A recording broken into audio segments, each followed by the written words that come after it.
नमस्कार, आप देख रहे हैं न्यूज फॉर नेशन और मैं हूं प्रियदर्शन।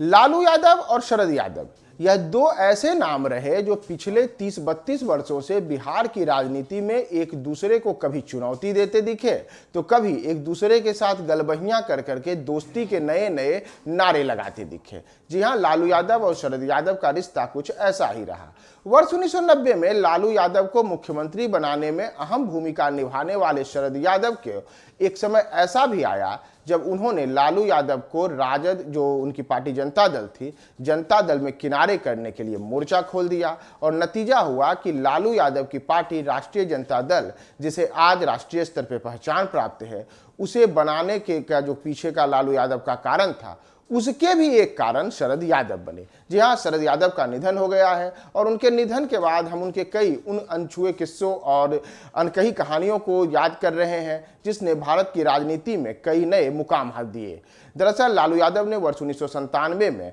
राष्ट्रीय जनता दल का गठन किया था और उनका राष्ट्रीय जनता दल का गठन करने के पीछे का जो एक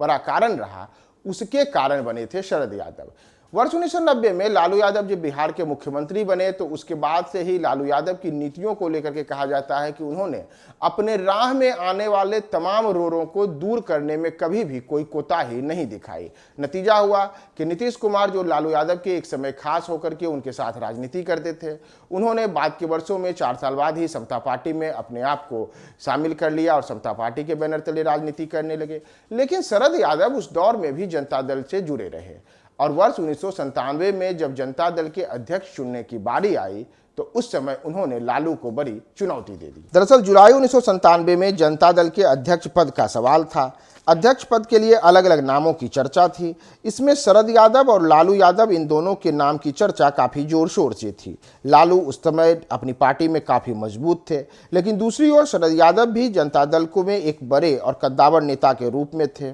स्थिति हुई कि शरद यादव ने लालू यादव को चुनौती देने के लिए जुलाई 1997 में जनता दल के अध्यक्ष पद पर अपनी दावेदारी ठोक दी। मामला सुप्रीम कोर्ट की अदालत तक चला गया और नतीजा हुआ कि लालू को इसमें अब लगने लगा था कि मेरी दाल यहाँ गलने वाली नहीं है, यानी कि जनता दल को जिस तरीके से मैं अपने कब्जे में लेने की फिराक में हूँ वह होना नहीं है। बस फिर क्या था, फिर पार्टी ही दो फाड़ कर दी गई, यानी कि अधिकांश सांसदों के साथ राष्ट्रीय जनता दल लालू यादव ने बना ली, तो दूसरी ओर 1990 में लालू यादव को मुख्यमंत्री बनाने में अहम भूमिका निभाने वाले शरद यादव ने उनसे अलग अपनी दूरी बना ली और वे उसके बाद अपनी पार्टी का विलय जॉर्ज फर्नांडिस के साथ समता पार्टी में कर लिया। जनता दल यूनाइटेड उसके बाद अस्तित्व में आया और तीर के निशान पर लालू के पर वार लगातार करते रहा। वर्ष 2005 में जब लालू की पार्टी बिहार की सत्ता से बेदखल हुई तो उस दौर में यह भी कहा गया कि लालू यादव को सत्ता से बेदखल करने में जिन 3 लोगों ने बेहद अहम भूमिका निभाई, उसमें शरद यादव, जॉर्ज फर्नांडिस और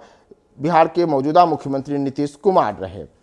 यहाँ तक कि वर्ष 2013 में नरेंद्र मोदी के पीएम बनने के सवाल पर जब नीतीश कुमार एनडीए से हटे, तब भी लालू यादव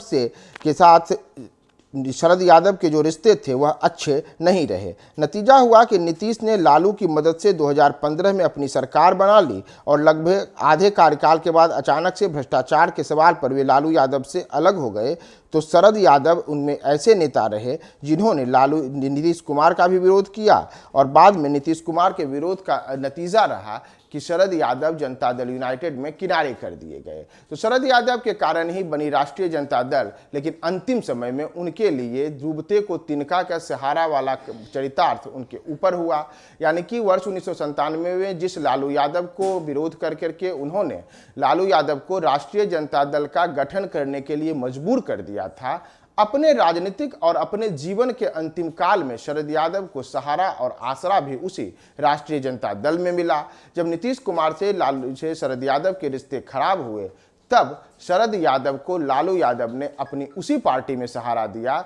जिस पार्टी को जनता दल यूनाइटेड से तोड़ करके अलग मजबूरी में बनाने के कारण शरद यादव बने थे। लालू यादव की पार्टी के नेता के रूप में अब शरद यादव ने इस दुनिया को अलविदा कह दिया है। शरद यादव और देश की राजनीति के अन्य अनछुए किस्सों के लिए आप हमारे साथ बने रहें न्यूज फॉर नेशन।